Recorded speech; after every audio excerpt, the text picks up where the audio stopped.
मेरी घोड़ी काली थी और देवर काली घोड़ी की सवारी करने का बहुत ही ज्यादा शौकीन था और मेरी काली घोड़ी पर वो सवारी करना चाहता था। इसलिए मुझसे पूछा, भाभी मैं कब आपकी काली घोड़ी का सवारी करूंगा। मुझे इसकी बातें सुनकर बहुत ही ज्यादा शर्म आ जाती और इसे बच्चा समझकर चुप कर जाती और शर्म के मारे इसे कुछ ना कहती। लेकिन एक रात मुझे अपने मैके जाना था। देवर से कहा कि मुझे मैके में ड्रॉप करा दो, तो देवर कहने लगा, भाभी पहले काली घोड़ी की सवारी। जब इसने मेरी काली घोड़ी पर सवार किया तो मेरे होश ही उड़ गए, क्योंकि जिसे मैं बच्चा समझ बैठी थी इसने तो पूरी रात मेरी काली घोड़ी पर। मैं तो हैरान ही रह गई देवर की ऐसी बातें सुनकर। वो तो सिर्फ 16 साल का लड़का था। वो बामुश्किल 16 साल का लड़का मुझसे ऐसी फरमाइश करेगा, मैंने ख्वाब में भी नहीं सोचा था। मेरा देवर अब मुझे सवालिया नजरों से घूरता जा रहा था। इसे मैं कोई जवाब नहीं दे सकी थी, बल्कि मुझे तो इसकी बातें सुनकर परेशानी की हालत में मुब्तला हो गई थी। अब मैं इसे क्या कहकर जवाब देती। मैंने इसकी बातों से सर झटक कर दूसरी बातों में लग गई थी और शुक्र किया कि घर में कोई भी नहीं था। अगर कोई भी इसकी बातें सुन लेता तो इसकी खैर ना होती। मैंने भी सुख का सांस लेकर चुप हो गई थी। फिर थोड़े ही दिन गुजरे थे कि फिर से मेरे सामने वही जिद करने लगा कि मुझे आपकी काली घोड़ी की सवारी करनी है। भाभी मुझे तो हमेशा से काली घोड़ी की सवारी का शौक है, आप मुझे मौका तो दें, मैं आपको खुश कर दूंगा। वो मुसलसल मिन्नतें करने लग गया था। शौक था, वो भी हमेशा से। मुझे इसकी बातों पर शदीद झटका लग गया था। इसका क्या मतलब था कि वो मुझे खुश कर देगा। मुझे इसकी अजीब सी बातें सुनकर हैरानगी हुई थी। मैंने फिर भी इसे लिहाज से पूछा था, क्या मतलब कि तुम मुझे खुश कर दोगी? तुम कब से ये सब कर रहे हो? ये कैसा शौक पाल रखा है तुमने? क्या तुम्हें शर्म नहीं आती अपनी भाभी से ऐसी बातें करते हुए? मैंने घबराते हुए इससे सवाल पूछा था। अभी इसकी उम्र ही क्या थी कि इसने ऐसे शौक पाल रखे थे। मैं जानती थी अगर घर में किसी को भी इस बात का पता लग जाता तो घर में कयामत आ जाती। किसी को भी इसके ऐसे शौक की भनक नहीं थी, क्योंकि सब लोग इसे बच्चा ही समझते थे और इसके लाड़ नखरे उठा रहे थे और इसे बहुत प्यार से रखते थे। अभी इसे पढ़ाई की तरफ तवज्जो देनी चाहिए थी और वो था कि कैसी बहकी बहकी बातें कर रहा था और ना जाने किस किस्म की आवारा लड़कों के साथ उठने बैठने लगा था, जो ऐसी बेहुदा फरमाइश कर गया था। बस 2 साल हुए हैं कि मुझ में ये शौक पैदा हुआ और मैंने अपना ये शौक सबसे छुपकर खूब पूरा किया है, मगर जैसी आपकी घोड़ी है वो कभी नहीं मिली।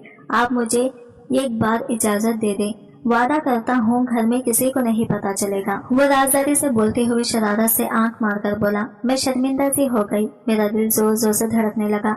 तुम जानते हो, अगर कभी घर में किसी को तुम्हारे इस शौक के बारे में पता चला तो तुम्हारी खैर नहीं होगी। तुम्हें अपनी पढ़ाई पर तवज्जो देनी चाहिए, अभी तुम्हारी इतनी उम्र नहीं है। मैंने इसे बड़प्पन से समझाना चाहा। मेरे शौहर बहुत सख्त मिजाज आदमी थे। अगर इन्हें अंदाजा हो जाता कि इनका छोटा भाई पढ़ाई छोड़कर इन कामों में लगा हुआ है तो वो इस पर हाथ उठाने से भी गुरेज ना करते। मेरी फिक्र पर वो लापरवाही से खंडे उचका गया। कहने लगा, अब आप मुझे जबरदस्ती पर उकसा रहे हैं। भाभी मेरा भी वादा है, आपसे आपकी काली घोड़ी पर मैं जरूर बैठूंगा और वो करके दिखाऊंगा कि आप भी हैरान रह जाएंगे। आप मुझे बच्चा ना समझे। मुझे तो लगा था कि आप मेरा साथ देंगी और किसी को पता नहीं चलेगा। बस एक बार की बात है, लेकिन आपने तो मेरी बात का मान तक नहीं रखा। इसने मुझसे दरख्वास्त की तो इसकी जिद पर मैं मजीद परेशानी में मुब्तला होने लगी। ये शौक फिर एक बार पर ख़त्म नहीं होगा। एक बार तुमने ये शौक पूरा किया तो फिर तुम रोज़ यही ख्वाहिश करोगे और तुम्हारा शौक भी बढ़ता जाएगा। तुम्हारे भाई को पता चला कि मैंने भी तुम्हारा पूरा साथ दिया है तो तुम्हारा भाई मेरा गला दबा देगा और तुम्हें भी नहीं छोड़ेगा। मैंने इसे समझाने की कोशिश की, जो कि नाकाम ही रह गई। तुम्हें भाभी, मैं आपको बार बार तंग नहीं करूंगा। मैं वादा करता हूँ भाई को पता नहीं चलने दूंगा। रात के वक्त हमारे फार्म हाउस में कोई नहीं होता, हम वहाँ चले जाएंगे। बस कुछ मिनट की बात है। वो अपनी जिद पर कायम था, मगर मैं इसकी जिद पूरी नहीं कर सकती थी। मुझे खौफ था कि किसी को पता चल जाएगा। ये बात छुपी नहीं रह सकती थी। अच्छा देखते हैं, मैंने इसे जान छुड़वाते हुए कहा और घर के कामों में खुद को मसरूफ कर लिया। मुझे लगा था वो छोटा बच्चा है, जल्द ये बात भूल जाएगा, मगर इसने सिर्फ 2-3 दिन इंतजार किया और फिर से मेरे सर पर सवार हो गया। मैं अब मुश्किल में पड़ गई थी। मेरे लिए इसे टालना मुश्किल हो रहा था। ये इन्हीं दिनों की बात है कि एक रोज मुझे शाम के वक्त अपनी माँ के शदीद बीमार हो जाने की इत्तला मिली। मेरी बहन ने कॉल करके बताया कि माँ की तबीयत बहुत बिगड़ गई है और वो मुझसे मिलना चाहती है। मैं बहन की बात सुनकर हवास बाख्ता हो गई थी। मेरे शौहर इस रोज घर पर नहीं थे और मुझे अपनी माँ से मिले बगैर चैन नहीं आना था। ऐसी इमरजेंसी के मौके पर मुझे अपने देवर का ख्याल आया। मैंने अपने शौहर से कॉल करके इजाज़त ली तो उन्होंने भी इजाज़त दे दी कि मैं इनके छोटे भाई के साथ जाकर अपनी माँ से मिल लाऊं। मैंने अपने देवर से जाकर दरख्वास्त की कि वो मुझे मेरी माँ से मिलवाने ले चले, वो बहुत बीमार है। मेरे देवर ने मेरी मजबूरी सुनी तो इसकी आंखें चमक उठी। इसने बदले में फौरन अपनी शर्त रख दी, ठीक है भाभी, मैं आपको ले जाऊंगा, मगर पहले काली घोड़ी की सवारी, फिर कोई और काम। इसने मौके से फायदा उठाते हुए कहा। पहले तो मुझे इसकी शर्त सुनकर शदीद नागवारी का एहसास हुआ, मगर फिर बच्चा समझकर खामोश रही और कुछ सोचकर इसकी शर्त मान लेने पर मजबूर हो गई। अगर कोई और मौका होता तो मैं अकेली चली जाती, मगर शाम के वक्त मैं अकेली नहीं जा सकती थी। अगर अब अकेली चली भी जाती तो मेरे शौहर बाद में गुस्सा करते और मेरा अभी ना जाना भी मुमकिन नहीं था। मैंने फौरन हामी भर ली। वो मुझे लेकर घर से निकला और अपने घर से कुछ फासले पर बने छोटे से फार्म हाउस पर ले गया। इसे पहले अपना शौक पूरा करना था और फिर मुझे मेरी माँ के घर ले जाता। मैं डरी हुई थी कि यूं शाम ढले किसी ने हमें यहाँ देख लिया तो मसला खड़ा हो जाएगा। मेरा देवर परजोश था। इस रात अपने देवर की तेज रफ्तारी देखकर मेरे तो होश उड़ गई थी। जिसे मैं बच्चा समझती रही, इसने तो मेरी आंखें खोल दी थी। मेरी जब शादी हुई तो मेरा वो देवर घर भर का लाडला और छोटा था। सबको ही वो छोटा बच्चा लगता था। इसके लिए हर वक्त खास एहतियात और परवाह की जाती थी।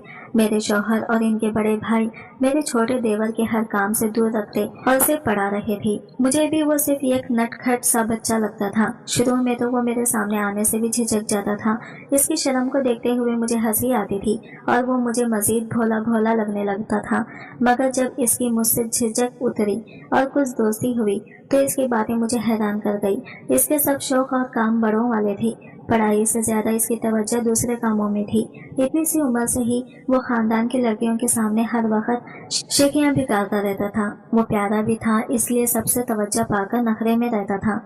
क्योंकि हमारा देसी माहौल था तो मेरी नज़र में इसकी उम्र इन बातों के लिए बहुत छोटी थी। इस उम्र में ही इसका लड़कियों के सामने बनसवर कर रहना और लड़कियों का इसे पसंदीदगी की निगाह से देखना मुझे अजीब लगता था। फिर मुझे किस्से सुनाता कि देख लें आपके देवर को अभी से लड़कियां लाइन कराती हैं। वो अपने कॉलर खड़े करके उतराते हुए कहता। मैं भी इसकी बात पर हंस पड़ती। असल में मेरे सास ससुर नहीं थे। 2 साल पहले ही इनका बस के हादसे में इंतकाल हो चुका था। मेरी शादी बाद में हुई थी। जब मेरी शादी हुई तो घर में बस शौहर और एक देवर ही था। अभी चंद माह ही हुए थे। मेरी शादी को शौहर काफी सख्त मिजाज था। जब तक मेरा शौहर घर पर होता मेरे साथ साथ मेरा देवर का भी सांस रुका रहता। जैसे ही वो काम से जाता देवर मेरे सर पर सवार हो जाता, कभी स्कूल की, कभी खानदान की, कभी अपने शौक की। इसके पास बातों का जखीरा होता था। मैं भी इसकी सुनती रहती कि बच्चा है वो भी बिन माँ का। और आपका एक रोज इसने मुझसे निहायत अजीब फरमाइश कर दी। वो बोला कि वो काली घोड़ी की सवारी का बहुत ज्यादा शौकीन है। मैं पहले तो इसकी बात नहीं समझ पाई और सिर्फ सर हिला दिया, मगर इसके अगले जुमले पर मैं बुरी तरह ठटक गई थी। वो मेरे सर हिलाने पर बोला कि भाभी आपकी घोड़ी भी तो काली है, कभी मुझे इसकी सवारी का मौका दे। मैंने इसे कोई जवाब नहीं दिया और ऐसे जाहिर किया जैसे सुना ही ना हो। मुझे इसे तो समझ आई कि वो अक्सर ही काली घोड़े की बातें करता था और मुझे देखता था। मेरी घोड़ी भी काली थी, इसलिए वो मुझे उम्मीद से देखता रहता था कि शायद मैं इसे इजाजत दे दूं। मैं तब तो इसकी बात नजरअंदाज कर गई और बात बदल दी। मैं नहीं चाहती थी कि इसका शौक घर के किसी और फर्द के कानों में पड़े। मुझे खौफ था सब ये ना समझ बैठे कि काली घोड़ी की तरफ इसकी तवज्जो मैंने दिलाई है। मुझे यकीन था मेरे सख्त मिजाज मेरे शौहर को मुझ पर शक होता तो वो मुझे मार डालते कि मैं इनके छोटे भाई को बिगाड़ रही हूँ। मुझे लगा मेरा देवर मेरा जवाब ना पाकर खामोश हो जाएगा और दोबारा मुझसे ऐसी बात नहीं करेगा, मगर वो काली घोड़ी की सवारी का बहुत ज्यादा शौकीन निकला था। जब मौका मिलता मुझसे मिन्नतें करने लगता। मैं इसे बच्चा समझकर मुस्कुराकर टाल देती। कुछ दिन मजीद गुजरे तो वो जिद पर उतर आया। दिन रात मेरे गिरते चक्कर आता और मेरी काली घोड़ी की सवारी के लिए इजाजत तलब करता रहता। मैं इसे टाल कर और बहाने बना कर थक गई थी, क्योंकि मेरी वो काली घोड़ी बहुत नखरेली और बदतमीज थी। अपने ऊपर बैठे शख्स को पल में नीचे गिरा देती थी। मुझे यही डर लगा रहता था कि अगर देवर को चोट आई तो मेरी शामत पक्की है। मगर वो मुझसे जिद कर करके नहीं थक रहा था। पहले मैंने सोचा कि मैं अपने शौहर को इसका बताऊं ताकि वो खुद अपने भाई को संभाल ले, मगर फिर मैं झिझक से गई। अगर मेरा देवर मुकर जाता तो पूरा घर मुझे बुरा भला कहता। मैं इसी वजह से किसी को बता भी नहीं सकती थी। मैं अपने देवर के सामने जाना छोड़ गई। इसका शौक वक्त के साथ साथ बढ़ता ही चला जा रहा था। इसकी जिद बढ़ती देखकर मैं घबराने लगी थी। फिर जिस रोज मेरी माँ की तबीयत अचानक बिगड़ने पर मुझे इसी देवर की जरूरत पड़ी तो इसने मौके से फायदा उठाकर मुझसे अपनी जिद मनवा ली। मुझे लगा था वो बच्चा है और सवारी नहीं कर पाएगा, जल्दी थक जाएगा, मगर मेरा ख्याल इसने फार्म हाउस में जाकर गलत साबित कर दिया था। वो बेज़ाहिर छोटा बच्चा निहायत तेज निकला था।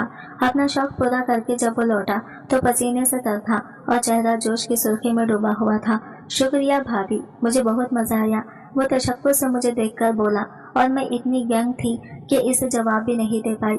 वो आगे बढ़ा तो मैं भी खामोशी से इसके पीछे चल पड़ी।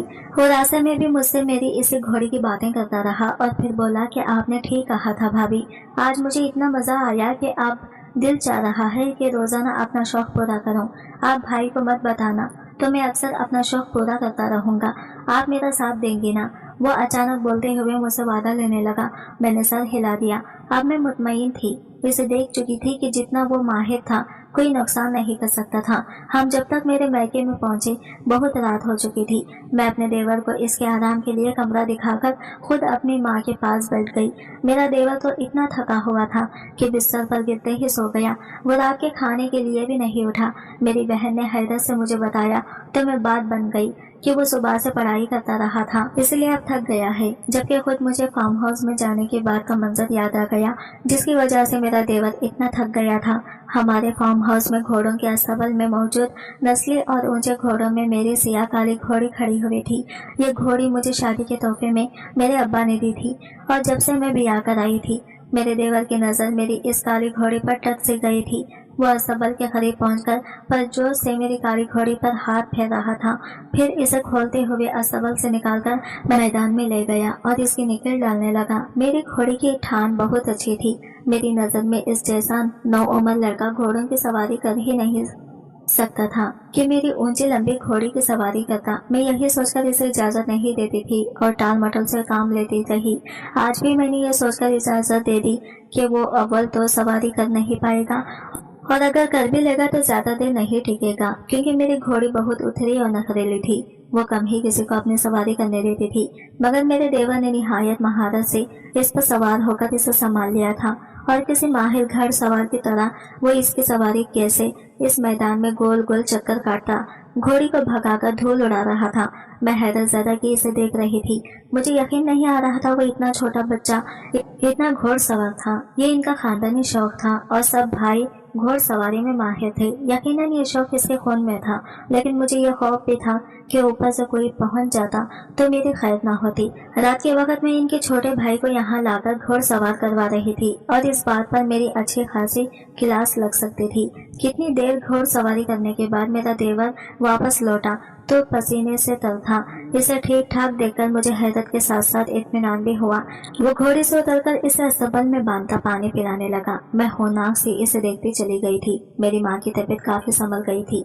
अगले ही रोज हम घर वापस चले गए, मगर अब भी मेरा देवर अक्सर मुझे बताकर रात को फार्म हाउस चला जाता है और छुपकर काली घोड़ी की सवारी का शौक पूरा करता है। मेरी घोड़ी भी अब इसे पहचानने लगी थी। मैंने अपने देवर के इस शौक का राज रख लिया। जब वो जवान होता तो वैसे भी इसे इजाजत मिल ही जाती। कभी कभी हम बच्चा समझकर बच्चों की ख्वाहिशों को दबाने की कोशिश करते हैं, इन्हें सराहते नहीं हैं, लेकिन अगर इनके शौक को सराहें तो शायद वो और भी कामयाब हो जाएं। आज की वीडियो कहानी आपको कैसी लगी कमेंट करके जरूर बताइएगा और वीडियो अच्छी लगी है तो लाइक शेयर जरूर कीजिएगा, हमारे चैनल को सब्सक्राइब करें फ्रेंड्स। मिलते हैं अगले वीडियो के साथ, तब तक के लिए बाय बाय, टेक केयर, अल्लाह हाफिज।